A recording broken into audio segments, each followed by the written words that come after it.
I realize it's kind of ironic that I'm about to make a boomer style complaint against people my own age or a little older on average, even. But why is it that anytime someone mentions recording songs off the radio, which we all did in the 80s, 90s, early 2000s, someone always has to ruin it, and like hundreds of times, whether it's in real life or something online, everybody always has to like, oh, but the DJs would ruin it when they talk at the end of the song. You know, like, am I the only one who actually really like that? I mean,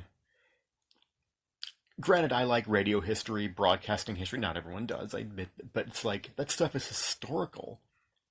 I mean, a little bit in everyone's defense. I mean, granted, at the time we weren't thinking about that. Myself, we weren't thinking, how is this going to be perceived? How am I going to look back on this? In 10 or 20 years, we were just thinking, hey, I just want a collection of songs I can easily listen to on my Walkman, me included, because, blank tapes, they weren't real cheap. I mean, they were either 60 minutes or 90 minutes. 60 minutes could hold like about 16 songs. 90 minutes you get maybe 23, 24. But regardless, the tape space was finite, so you couldn't just leave it running. Totally understand that. But I mean, even in like context of the time, I just liked it. I thought it was like it gave it some character, some flavor. Some it was always something like, and this is Pat Berry on Q102, Cincinnati's greatest hits. We just heard Huey Lewis in there. Before that, Lionel Richie and Foreigner and the Cars. And before that, we heard Billy Ocean at the beginning of that set. Poison taking it down a notch with Every Rose Has Its Thorn.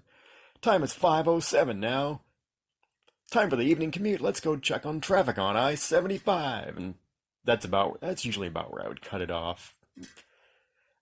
Like, I just don't understand, like, what, everyone says that, like, Gen Z or maybe the youngest millennials, oh, they want instant gratification. Well, that sounds like an instant gratification type of complaint from, like, my fellow, like, Gen Xers and early millennials there. What gives? I mean, did having 20 or 30 seconds of talk time really ruin a song that much for you?